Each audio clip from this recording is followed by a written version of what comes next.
घबराने की कोई जरूरत नहीं। मेरे बेटे की एंट्री मतलब इन बदमाशों को डिसेंट्री।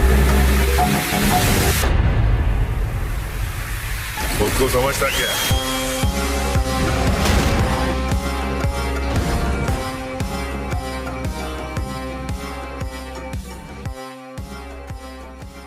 क्या खेल खेला पुष्पा ने, क्या शेखावत चलेगा चाल। Hello friends, welcome back to your favourite YouTube channel Bollygrad Studio. मैं पूजा मुड़े आप सभी का स्वागत करती हूं और आपके लिए लेकर आई हूं पुष्पा 2 फिल्म से जुड़े कुछ गर्मा गर्म गॉसिप्स। तो इस वीडियो को एंड तक जरूर देखें ताकि आपको भी पता चले कि आखिर फिल्मी दुनिया में पक क्या रहा है। जैसा कि पुष्पा मूवी में पुष्पा ने कहा था कि मैं झुकेगा नहीं साला, वैसा ही ऑडियंस भी अब तक सीक्वल को लेकर नहीं झुकी है।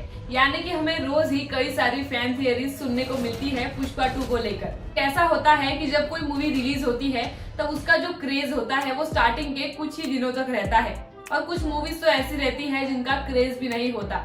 लेकिन पुष्पा मूवी तो फायर है और उसकी फायर तो अभी तक फैल रही है, यानी कि उसके सीक्वल के लिए अभी भी इंतजार किया जा रहा है। अब जैसा कि मैंने मेरे कल की थियरी में सस्पेंस छोड़ा था कि शेखावत पुष्पा के साथ खेल खेल रहा है या पुष्पा शेखावत के साथ, तो मैं कल की जो मेरी थियरी है उसका एक क्विक रिकैप दे देती हूँ। तो जैसा कि हमें पता है कि पुष्पा पूरे सिंडिकेट ग्रुप पर राज करने लगता है, जिसके चलते उसके दुश्मन काफी बढ़ जाते हैं और उन दुश्मनों की लिस्ट में सबसे पहला नाम शामिल होता है शेखावत का।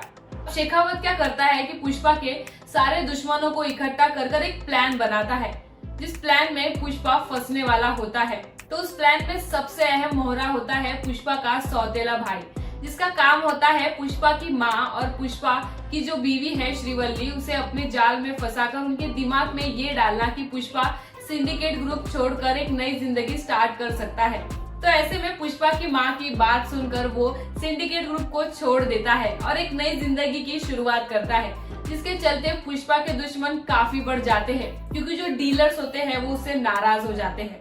तो अब शेखावत अपनी अगली चाल चलता है। शेखावत और शीनू की जो पत्नी होती है, ये दोनों मिलकर पुष्पा के घर के पीछे लाल चंदन की लकड़ियां छुपा देते हैं और एक झूठी रिपोर्ट बनाकर रेड करवा देते हैं। तो जाहिर सी बात है कि पुष्पा को ये कोई भी चीज के बारे में कुछ भी पता नहीं रहता और इसीलिए पुष्पा रेड करने से रोकता भी नहीं है।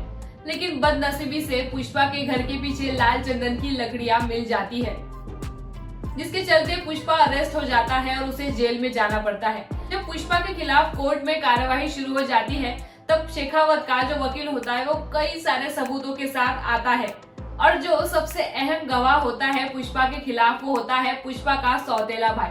पुष्पा का सौतेला भाई बिना डरे गवाही दे देता है पुष्पा के बारे में झूठी, क्योंकि पुष्पा के भाई को ये लगता है कि पुष्पा अब जेल से बाहर नहीं आने वाला और ये उनके प्लान में फंसता जा रहा है। लेकिन उसे क्या पता कि पुष्पा इस खेल को पूरा पलटने वाला है। तो जब पुष्पा के वकील की बारी आती है तो वो पूरे कोर्ट को ये बताता है, वो भी पूरे प्रूफ के साथ, कि पुष्पा के घर के पीछे जो लाल चंदन की लकड़ियां मिली है वो बिल्कुल नकली है। उन्हें तो बस लाल कलर से पेंट किया गया था और इसीलिए वो लाल दिख रही थी। तो ये बात सुनकर शेखावत, शीनू की पत्नी और जॉली रेड्डी बहुत शॉक हो जाते हैं कि ऐसा कैसे हो सकता है, उनके प्लान पर पानी कैसे फेर सकता है। इसमें तो यही एक पॉसिबिलिटी है कि पुष्पा को प्लान का पहले से ही पता था, और अगर ऐसी भनक लग जाए तो भाई विलन तो डर ही जाते हैं, क्योंकि हमारे पुष्पा भाव है ही इतने खतरनाक। तो भाई पुष्पा एक तीर से 2 निशाने लगा देता है, क्योंकि माल तो पुष्पा ले ही जाता है, लेकिन नकली माल रखकर ये भी प्रूफ कर देता है कि उसने कुछ भी गलत काम नहीं किया है और जेल से छूट जाता है।